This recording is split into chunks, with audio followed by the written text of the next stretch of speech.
Selamat malam pemirsa Indonesia Business Forum kembali hadir. Pak Jokowi marahnya karena semestinya pergerakan ekonomi ini yang didorong oleh usaha kecil menengah yang ada di Indonesia yang menyerap begitu banyak tenaga kerja mestinya bisa meningkatkan pertumbuhan ekonomi kita. Tetapi yang terjadi adalah konsumsi barang-barang produksi ini kalah dengan impor dari berbagai negara yang konon kabarnya dengan dalih produk kita masih belum bisa bersaing. Nah inilah yang kemudian membuat Presiden miris mengapa kita melakukannya padahal semestinya kita mendorong agar industri ini bisa berkembang karena kualitasnya pun dalam berbagai catatan ini sudah mampu bersaing. Tetapi tetap dikeluhkan harganya belum kompetitif. Apakah memang demikian? Untuk itulah pada malam hari ini Indonesia Business Forum mengangkat tema mengenai Jokowi marah, Indonesia banjir barang impor. Kita coba konfirmasi dulu deh kepada Bang Faisal karena di sini nanti juga ada Bang Faisal dan saya perkenalkan satu persatu narasumber saya. 3 orang sudah ada di studio bersama saya. Yang pertama tadi sudah saya mention ekonom senior Bang Faisal Basri. Bang Faisal sehat? Sehat, alhamdulillah. Boleh mungkin pakai mic-nya untuk bisa menyapa pemirsa. Kalau Bang Faisal senyumnya sudah begini, biasanya ada banyak catatan yang baik dalam tanda petik untuk bisa menjadi masukan bagi pemerintah.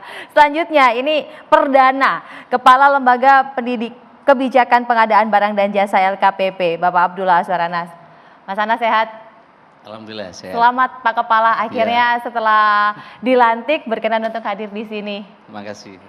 Dan tentunya ada anggota Komisi 6 DPR RI, Bang Deddy Yefri Sitorus. Bang Deddy apa kabar? Kabar baik, selamat malam semua. Tetap sehat ya Bang? Sehat, Harus selalu alhamdulillah. sehat.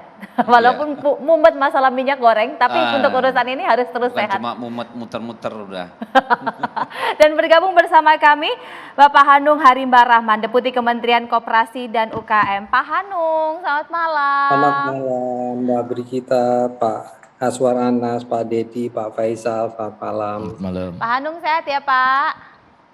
Alhamdulillah sehat Mbak Brigita. Terima kasih Pak Hanung sudah berkenan menyempatkan waktu bergabung bersama kami ya Pak. Siap. Saya ke Bang Faisal seperti tadi janji saya. Bang, catatannya apa memang sedemikian besar kalau dari pengamatan Bang Faisal? Cara melihatnya barangkali bisa dua ya. Pak Jokowi, saya enggak tahu nih ya titik beratnya mana. Pak Jokowi prihatin karena uang APBN untuk digunakan untuk pengadaan barang impor yang banyak, dalam negerinya cuma 14. Nah itu hak negara ya untuk menggunakan APBN itu untuk kepentingan ekonomi kita. Tapi kalau dikatakan kita dibanjiri impor, yang dimaksud Pak Jokowi kan impor barang konsumsi kan, pensil, pen, seragam polisi kalau tidak salah ya, kurang beralasan. Karena apa? Impor barang konsumsi itu hanya 10%. Oke. Hanya 10%. Sekitar ya, kadang-kadang 9, kadang-kadang 11, enggak 11 enggak pernah. 10, 8, 10%. Nah kemudian 15% adalah barang modal. Oke. Jadi 10 tambah 15, 25, 75%-nya bahan baku. Oke. Bahan baku, jadi komponen, macam-macam lah ya, pokoknya bahan baku. Nah jadi kalau konsen Pak Jokowi dibanjiri barang impor, jauh api dari panggang, seperti yang dicontohkan oleh Pak Jokowi ini. Saya bawa contoh-contoh misalnya. Saya penasaran nih tadi yang dibawa sama Bang Faisal. Pensil itu enggak sembarangan ya, butuh teknologi yang keren, ada juga teknologi yang rendah. Ini buatan Jerman ini, ya. Kegunaannya buat bisa scan di komputer. Kemudian ada yang murah, ada yang murah. Ada satu. Oh, enggak terbawa. Di rumah saya ada Rp1.000 satu pensil itu, buatan China. Kemudian ini pensil yang ada di dalam pen. Oke. Ini kita teknologinya belum bisa, karena tipis sekali itu yang 0,5 itu diproduksi ini oleh Mitsubishi. Jadi pakai teknologi tinggi. Nah jadi Bergantung kita bicara apa. Ini buatan Korea 0,9 yang tebal gitu ya. Macam-macam lah. Ini pen dan ada pensilnya juga yang bisa dihapus. Pen bisa dihapus. Jadi macam-macam. Nah, kita mau pilih yang mana? Kita tidak bisa semua produksi ini. Kita pantasnya yang mana? Oh, barangkali yang ini cocok ini. Ya, ya. Karena ini ada komponen kayunya dan ini kayu-kayu sisa. Nah, kita banyak nih di sini. Singapura enggak bisa nih bersaing dengan kita gitu. Nah, jadi kita enggak bisa semua. Nah, kemudian Pak Jokowi juga concern dengan seragam polisi yang katanya juga diimpor. Ya. Pada saat yang sama, perusahaan tekstil dan garment yang besar di Solo itu mengekspor peralatan dan seragam tentara di berbagai negara. Jadi kita hidup di dunia ini ekspor impor. Nah, tahun 70-an 80-an kita mengekspor tekstil dan garment yang kualitas rendahan. Nah, sekarang kita udah tinggalkan. Sekarang itu diproduksi oleh Bangladesh. Jadi kita naik kelas sekarang. Kenapa malam ini saya pakai jas? Karena saya ingin menunjukkan jas ini diproduksi oleh perusahaan garment di Bandung ya, yang 100% diekspor. Jadi kita tidak ekspor lagi t-shirt yang murah-murah itu, tapi ekspor jas. Nah, jadi berubah itu karena terjadi pembangunan. Jadi jangan khawatir, kita import yang memang kita tidak pantas lagi memproduksi karena garment kan UMP-nya naik terus, nggak sanggup bisa bersaing gitu. Jadi dinamis, jadi lihatlah gambaran keseluruhannya juga. Lebih baik Pak Jokowi bicara mengapa tiba-tiba kita, bukan tiba-tiba ya, sudah 4 tahun menjadi importir gula terbesar di dunia. Apa yang terjadi ini? Ya, nah itu kan salah pemerintah juga, karena pabrik-pabrik gula yang sekarang tidak pakai tebu rakyat. Dia pakai raw sugar gitu. Harganya lebih murah di luar negeri daripada di dalam negeri, harganya jomplang. Namun saya setuju dengan Pak Jokowi dalam kaitannya dengan dana APBN kan dana pemerintah, jadi enggak maksa-maksa warga negara untuk beli kan.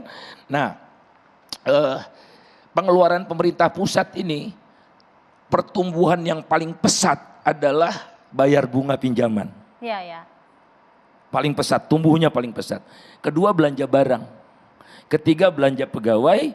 Keempat baru belanja modal. Kelima belanja sosial. Jadi buat rakyat pertumbuhannya lambat. Nah, boleh bisa dikatakan oleh karena itu di luar bunga ya, bayar bunga, ini kok pertumbuhan belanja barangnya pesat sekali gitu. Nah, oleh karena itu kita coba untuk menelusuri ya, bagaimana nih uang yang tadi ratusan triliun itu bisa menyerap produk-produk lokal. Saya setuju, tapi jangan apa-apa import dilarang gitu. Import dilarang.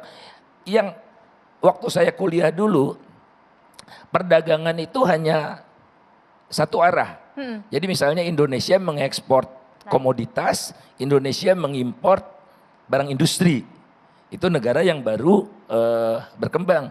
Tapi lambat laun Indonesia sekarang mengekspor mobil, juga mengimpor mobil. Mengekspor pasta gigi, tapi mengimpor pasta gigi. Namanya perdagangan intra-industri. Itulah sumber kemakmuran tambahan dan semakin mempercepat rakyatnya sejahtera kalau yang diperdagangkan adalah barang-barang yang serupa, mirip. Saya ingin beri contoh satu lagi. Oke, kita jangan mimpilah memproduksi apa nih, flash disk ya, memproduksi flash disk seperti ini. Tapi insya Allah kita bisa memproduksi flash disk dengan casingnya aja. Jadi flash disknya dari Korea, dari Taiwan, tapi datang ke Indonesia kita bikin casing pakai kayu Indonesia, kayunya kayu cendana yang wangi. Jadi flash disk wangi nggak ada di dunia. Kemudian ditambah lagi dengan flash disk ini dibuatkan motif batik, motif tenun, itu baru keren.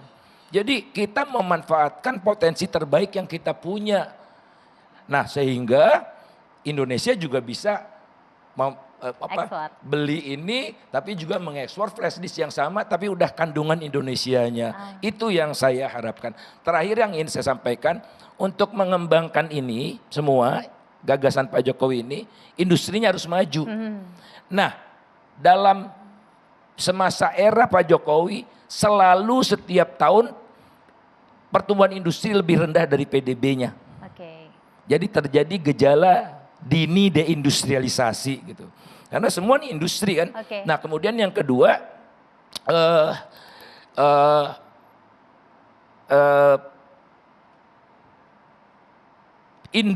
untuk memajukan industri macam-macam ini, sumbernya dua, basisnya dua.